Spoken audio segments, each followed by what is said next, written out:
Hello and welcome back to Game of Trades, your #1 channel for videos on the stock market and cryptocurrencies. S&P 500 momentum is curling back down. We're not yet in a full-on crash, but this recent price action here is definitely making a lot of bulls very nervous. The yield curve is deeply inverted, which is a signal from the bond market that has anticipated pretty much every single recession throughout history. This only goes back to 1980, but we can go back to 1929, and we know that the yield curve even predicted the Great Depression. And yet as that's happening, of course, we have recession fears that are coming down sharply off the November highs. And the markets are still up very significantly, up over 13% over the past 6 months, which is the average annual return of the S&P 500, which is already higher than the annual average return of the S&P 500. So in this video, I'm going to show you why we shouldn't be buying into this theory. Of course, this is just my opinion based on the research that we have at gameoftrades.net.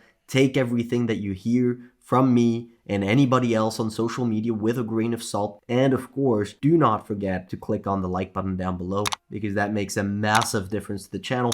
Now, without further ado, let's get right into it. Now, the average credit card interest rate has been going through the roof, and that's with credit card debt being at all-time highs. So we've got the interest rate on that debt skyrocketing and the savings rate being historically low. So if we look at delinquency rates on consumer loans, so how much people are defaulting on their debt, it has been rising throughout 2022. You can see we haven't seen the credit card interest rate being this high at any point since 1994. Now, this has not necessarily predicted past recessions, although you can see credit card interest rate does go down during recessions like 2001 and 2008, and it is typically relatively elevated leading up to recessions like right here 1999 and 2007, relatively elevated, but not to extreme levels like we have now. So right now, the interesting combination of the credit card interest rate being at all-time highs and the total credit card debt being also at all-time highs, along with the savings rate plummeting and the delinquency rates on consumer loans rising, indicates that the consumer in general is potentially becoming a lot weaker very rapidly. You can see this only really began towards the end of 2022. So a lot of doom and gloom here. Do we actually care about any of these things? These are a bunch of terms that people like to throw around randomly, but what does it actually mean? The idea behind it is that if the consumer is weak, the economy is weak, and so the markets are weak. And we actually have evidence of that happening as we speak. If we take a look at durable goods orders, so how much manufacturers are making new orders for durable goods, which is a very good representation of how much people are spending, how much economic activity there is. You can see that's been plummeting down more recently. Look at that January 2023 reading coming down very close to zero on a year-on-year basis. So while that was very strong throughout 2021 and throughout the majority of 2022, which is what kept S&P 500 earnings from actually falling like they did in 2008, now that's starting to weaken, that's starting to give up the ghost. And you can see what that means if I add the Wilshire 5000 on this chart, which is basically the stock market. You can see the stock market in red here basically tracks durable goods orders very closely. You can see here, if I zoom in on the 2000 and 2008 recession, look at this. The market moves down with durable goods orders, that blue line, moving into negative territory as the economy is weakening significantly here as we were heading into the 2001 recession. Same thing here in 2007. The market is moving down as durable goods orders are collapsing. So for everybody who's been wondering, okay, why is the market not crashing like in 2008? What do we actually need to see the market move down significantly as the economy is contracting? This is one of the things that we can pay attention to. Durable goods orders moving down. If we start to dip into contraction territory, that would be very concerning for the market. Now, you can also see that more recently we had a dynamic that's very interesting where the market actually moved down in 2022 despite the fact that durable goods orders were positive. So that's a very interesting dynamic. So pay attention very carefully here because I do think this is going to be worth your time. Why did we see the stock market move down ahead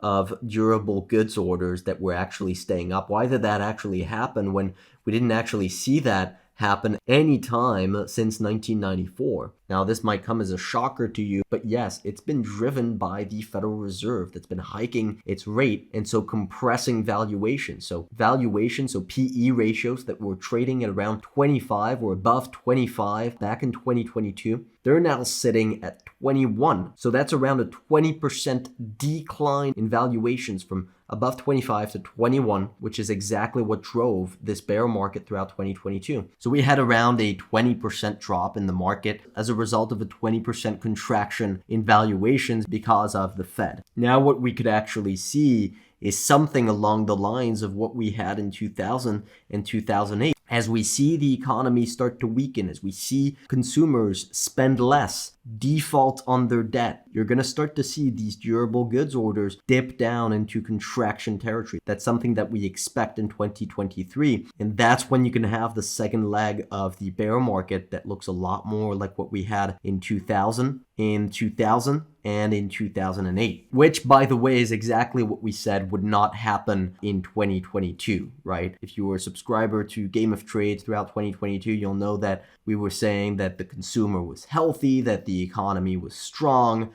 that inflation was coming down very rapidly. So the Fed had time to back off, despite the fact that the economy was still strong and that could drive the market higher. That's why we stayed optimistic for so long. Now we are actually in the exact opposite scenario where the yield curve is signaling a recession. The consumer has weakened significantly as they've been spending all their savings that they accumulated during COVID, bringing down the savings rate to basically the levels we had leading up to the global financial crisis. Delinquencies beginning to rise. Domestic banks tightening their lending standards, so basically the credit system freezing. And inflation that could actually end up being a little bit stickier than what most people initially thought.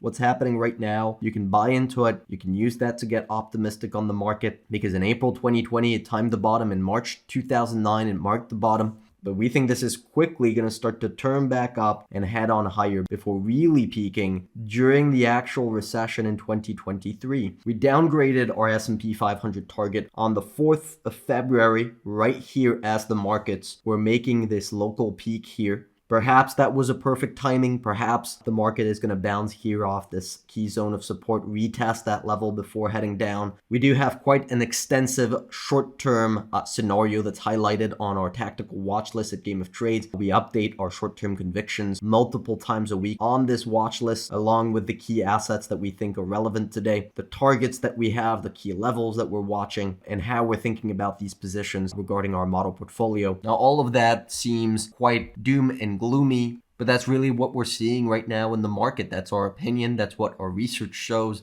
And so that's what we want to share with you guys. We do think we've had quite reasonable timing on this trade. Now, could the markets head a little bit higher as we see more optimism on a Fed pivot? Perhaps. I doubt it, but perhaps we could. We were optimistic heading into this rally that lasted quite a few intense months. We were heavy on tech stocks and consumer discretionary that significantly outperformed the market on the way up. And now we've been offloading those positions as we just see things get worse and worse regarding the economy, regarding the Fed, where rates currently are, and the fact that there's quite a bit of optimism here right now in the market. Don't forget to smash the like button and subscribe to the channel if you haven't already. Now, in the meantime, I wish you good luck on your trading and see you next time.